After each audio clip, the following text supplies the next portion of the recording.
नफरती पाठशाला सिर्फ social media पर ही नहीं फैली हुई है और न ही उसका कमान राजनीतिक दलों के दफ्तर तक सिमटा हुआ है, बल्कि उसने अपने जद में स्कूलों को भी ले लिया है और उसके शिकार हो रहे हैं नौनिहाल।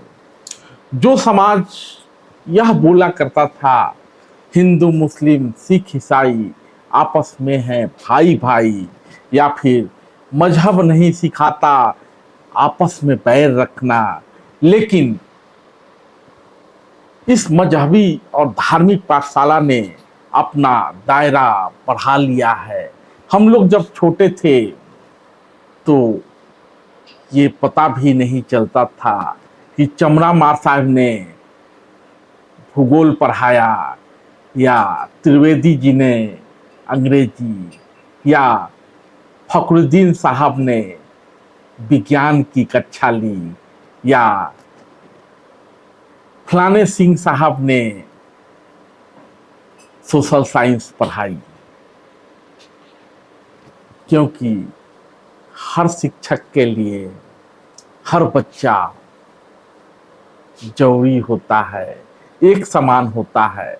लेकिन ये नफरती पाठशाला का दौर है, तो ऐसा ही एक वाकया सामने आया है मुजफ्फरनगर से, जहां एक स्कूली शिक्षक ने एक बच्चे को दूसरे बच्चे से थप्पड़ लगवाया। ये कोई और नहीं बल्कि नेहा पब्लिक स्कूल की प्रिंसिपल तृप्ता त्यागी हैं, जो एक मुस्लिम बच्चे को अन्य बच्चों से पिटाई करवा रही होती हैं और यही नहीं रुकती बल्कि पूरे समाज को अपशब्द भी कहती हैं। बच्चे का दोष मात्र इतना है कि उसने टेबल याद नहीं किया था और इस दोष की वजह से टीचर ने बच्चे को अन्य सहपाठियों से थप्पड़ लगवाए।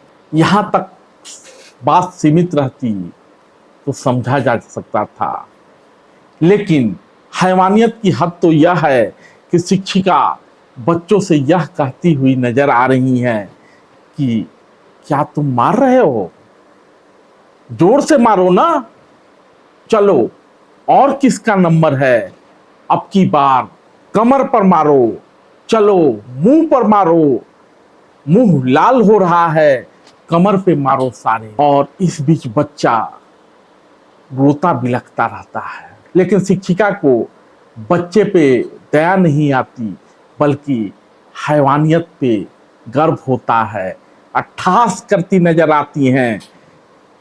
अब यह वीडियो सोशल मीडिया पर वायरल हो रहा है। वीडियो वायरल होने पर बच्चे के पिता कहते हैं यह मामला 24 अगस्त का है, मेरा बेटा मात्र 7 साल का है, शिक्षक ने मेरे बच्चे को अन्य बच्चों से बार बार पिटवाया, उसी समय मेरा भतीजा वीडियो बना लेता है क्योंकि वो किसी काम से स्कूल गया था। पिता यह भी कहते हैं कि मेरे 7 साल के बच्चे को 1-2 घंटे तक प्रताड़ित किया गया, वह डरा हुआ है। बावजूद इसके पिता संवेदनशील हैं, जानते हैं इस तरह के उन्माद का मतलब क्या होता है। कहते हैं कि यह मामला हिंदू मुस्लिम का नहीं है, हम चाहते हैं कि कानून अपना काम करे। हाँ, ऐसा होया था कई दिन पहले, मगर इसे जो है टाइट रखियो, लेकिन मैडम ही मार सके थी बच्चे को, या एक आध बच्चा जो सीनियर होता है वो मार देता, कोई हमें मलाल नहीं होता। लेकिन बच्चे को 1 घंटा 2 घंटा टॉर्चर करना, 7 साल के बच्चे को बहुत जोर पड़ा। तभी बच्चे की तबीयत कैसी? बच्चा की तबीयत तो ठीक है, लेकिन डरा हुआ है बच्चा। हिंदू मुस्लिम आबादी दोनों आबादी रहती है, जी। इस तरह का माहौल है जी। वैसे हिंदू मुस्लिम का कोई मैटर नहीं है इसमें, माहौल ठीक है यहाँ का, भाईचारा है गांव में भी गुआंढ में भी। हालांकि इस वीडियो के वायरल होने के बाद इसे हिंदू मुस्लिम रंग भी दिया जा रहा है, क्योंकि टीचर पूरे समाज के विषय में कुछ कहती हुई नजर आ रही हैं। बड़ी मासूमियत से कहती हैं, बच्चों के परिजनों ने कहा था कि बच्चे पर सख्ती बरतें, मैं विकलांग हूँ, इसलिए मैंने दूसरे छात्र से पिटाई करवाई ताकि वह होमवर्क कर ले। वो बच्चा याद नहीं करके लाया, वो फर्स्ट क्लास का बच्चा था। तो उसके पेरेंट्स का दबाव था मेरे ऊपर कि इसे थोड़ा सा टाइटली पढ़ा दो। तो मैंने सोचा, उनका मैं विकलांग हूँ, मेरे से उठा नहीं गया। और ज़्यादातर मैं वैसे ये काम तो मैं करती नहीं, पर पेरेंट्स ने ज़्यादा ही वो किया, क्योंकि 2 महीने से वो एक ही वर्क दिया जा रहा था, तो वो बच्चा नहीं कर रहा था।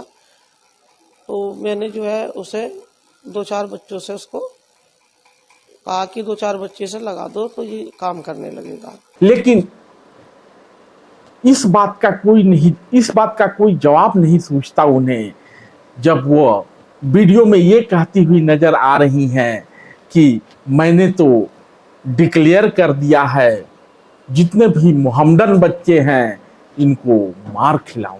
बच्चे के मार पिटाई का मामला है। एक टीचर ने हैवानियत दिखाई, कुछ जाति और धर्म को लेकर कमेंट भी कर दिया, लेकिन अब इस पूरे मामले को धार्मिक रंग भी दिया जा रहा है और हमेशा की तरह अपने वैसी भाईजान इस नफरत की आग को और भड़काने के लिए आ चुके हैं। कहते हैं, एक स्कूल टीचर एक मुसलमान बच्चे को बाकी बच्चों से पिटवा रही हैं और इस पर खुशी जाहिर कर रही हैं। अन्य जगह पर ऐसी घटनाएं होती हैं तो तुरंत एक्शन होता है। यहाँ पर क्या ऐसा कुछ हुआ? एक नोटिस तक जारी नहीं किया गया और हमेशा की तरह वैसी भाईजान कहते हैं कि इसके जिम्मेदार योगी और उनकी नफरती सोच है। और ये जो वीडियो है ये इस बात को बताता है कि पिछले कई सालों से जो उत्तर प्रदेश में योगी आदित्यनाथ की सरकार है, उन्हीं को एक क्रेडिट जाता है कि उनकी जो पॉलिसीज रही हैं उसकी वजह से आज टीचर्स में भी ये नफरत पैदा हो चुकी है कि वो अपने ही क्लास के बच्चों से कहकर मजहब की बुनियाद पर, समुदाय की बुनियाद पर बच्चों को मारने लगाते हैं और ये कहकर मारते हैं कि ये इसका ताल्लुक ये मुसलमान है, इसको मारो पीटो, जोर से मारो इसको। सवाल ये पैदा होता है कि नफरत कहाँ से शुरू हुई है, ये नफरत का जिम्मेदार कौन है?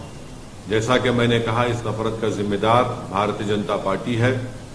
इस नफरत का जिम्मेदार वो तमाम सेकुलर पार्टीज हैं जो सिर्फ हिंदू वोट को नाराज नहीं करने के लिए गूंगे बन जाते हैं, अंधे बन जाते हैं। मैं सिर्फ इतना ही कहना चाहूंगा कि अगर ये नफरत रुकेगा नहीं तो इससे मुल्क कमजोर होगा। इस मसले पर स्वाभाविक है कि राहुल गांधी भी अपनी प्रतिक्रिया दें। तो राहुल ने कहा है, ये भाजपा का फैलाया वही किरोसिन है जिसने भारत के कोने कोने में आग लगा रखी है। प्रियंका गांधी थोड़े सधे हुए लहजे में अपनी बात रखती हैं, कहती हैं, नफरत तरक्की का सबसे बड़ा दुश्मन है, हमें इस नफरत के खिलाफ एकजुट होकर बोलना होगा। वरुण गांधी ने भी अपनी बात रखी है। वरुण गांधी सांसद भले ही भाजपा से हैं, हालांकि आजकल उनकी नजदीकियां कांग्रेस से भी बढ़ गई हैं, लेकिन ये मसला किसी पार्टी विशेष का नहीं है। तो वरुण गांधी कहते हैं, ज्ञान के मंदिर में एक बच्चे के प्रति घृणा भाव ने पूरे देश का सिर शर्म से झुका दिया। ये तो रही नेताओं की बात, लेकिन गांधी के उस देश का क्या जहां गांधी हिंदू, मुस्लिम, सिख, ईसाई सबका भाईचारा चाहते हैं और उस भाईचारे की पहली पाठशाला होती है जिस घर में वो बच्चा पैदा होता है और दूसरी पाठशाला होती है वो विद्यालय, जहाँ वो जीवन में कैसे व्यवहार किए जाएं, समाज के साथ कैसा व्यवहार हो, व्यक्ति वो आचरण सीखता है। लेकिन इस नफरती पाठशाला जो कि सोशल मीडिया पर दिखाई देती है, पार्टी दफ्तरों से जहां छन छन कर विचार आते हैं, ने अपनी जद में विद्यालयों को भी ले लिया है। धन्यवाद।